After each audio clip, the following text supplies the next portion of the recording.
And the next exercise is for strengthening the buttock muscles. And they need to be worked in isolation. So the strengthening is going to be first on one side, then the other, and then both sides together. However, when you tighten both sides of your buttocks at the same time, you don't want the buttocks to be squeezing together. You want to feel that they are tightening independently. So each buttock does its own tightening. And the way you're going to do that is by feeling some pressure on the outside of the heel of the leg that the buttock is related to. So as the right buttock tightens, the legs are turned outward to start with, so that the outside of the heels are toward the floor. And as the buttock tightens, the outside of the heel is going to press diagonally outward and down against the floor. So I'm going to roll down and just show you what happens with that. So you take a breath in first, and as you breathe out, I'm going to tighten the right buttock here. And as it tightens, my right ankle, let's say, the outside of the right heel, presses outward and down against the floor. That pressure helps to tighten the buttock muscles more. And as it tightens more and the foot is pushing outward and down, it makes the hip roll slightly over to the side. So now I'm feeling a total grip on this side of my seat. I'm feeling nothing on this side. That's where the problem might come in trying to only tighten one side. You may find that both sides are wanting to tighten.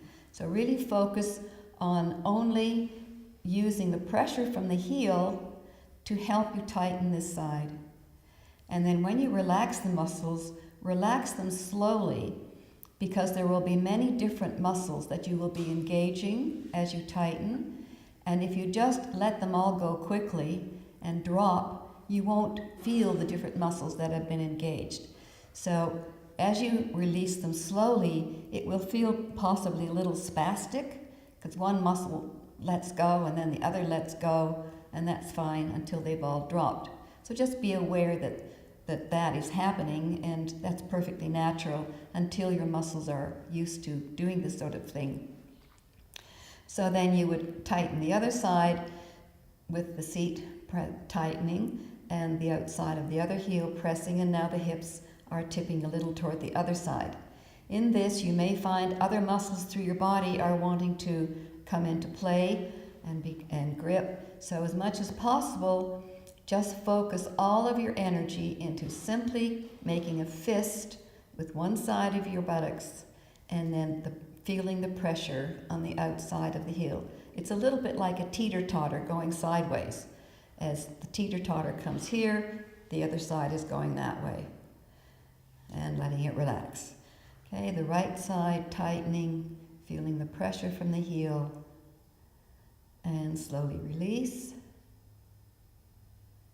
The left side tightening, feeling the pressure from the heel.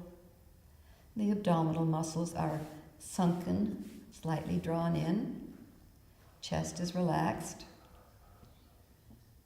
And release. And then tightening both sides, you simply feel the pressure on the outside of both heels pressing against the floor. And now, because the legs are turned outward, the outside of this heel is connecting to the right buttocks, and the outside of this heel is connecting to the left buttocks. So in fact, it feels as though your legs are doing this independently. And that's what I mean. So you don't want to squeeze together here, but each leg is rotating with the buttocks tightening and the outside of the heels pressing. So you're actually creating a rotation of the legs here. And again, as you relax the muscles, release them slowly so that you feel all those different layers letting go their grip. So again, breathing in, breathing out, tightening seat, pressing outward and down toward the floor with the outside of the ankles, outside of the heels, and slowly letting it release. Then if you just widen the feet a little, do the same thing, and this time you'll feel the pressure more on your calves as opposed to the outside of your heels.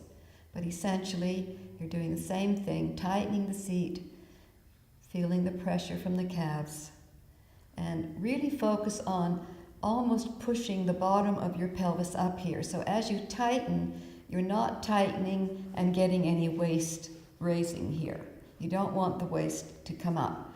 So if you really focus on the tightening from the bottom of the pelvic muscles, bottom of the seat muscles, and the legs pressing, then the back of the waist will stay down and you won't have any strain in that.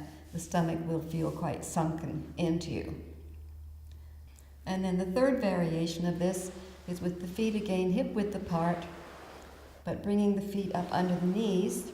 And this is similar to a yoga bridge, but done slightly differently. In other words, we're not going to arch the back at all.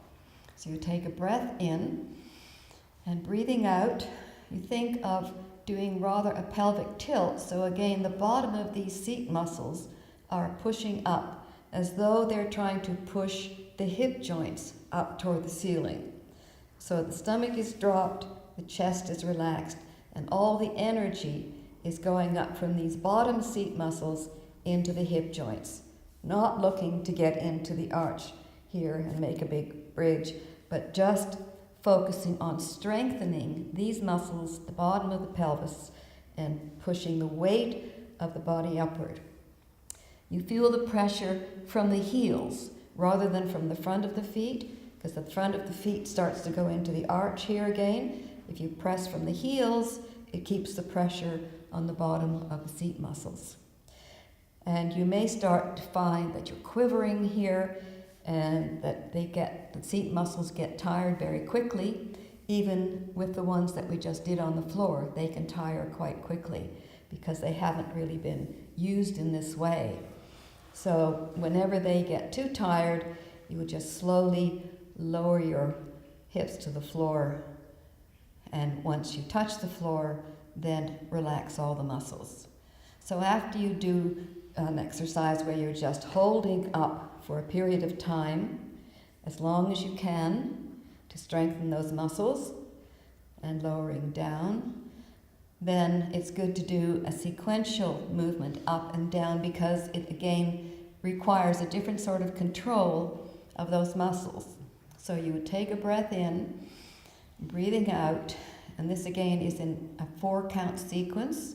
You would lift, tightening the seat, press up into the hip joints, lower the seat, and relax the muscles. Breathe, and breathing out. Lift, push up from the pelvis, and lower, and relax the muscles. Breathe, and out. Lift, pushing from the heels, press up, lower, relax the muscles, and lift, and press, and lower, and release. And as you get used to doing that, you can increase the pace, doing it more quickly. Lift, up, lower, release, lift, up, lower, release, so that you're really working those muscles continuously. And it's a very effective way of strengthening and toning these seat muscles so that they actually get firmed up, lose a lot of the extra flab, and they become connected to the legs so that when you're walking, as I've explained before, they actually become a part of your legs, and they have an effect in helping you to walk properly and with momentum.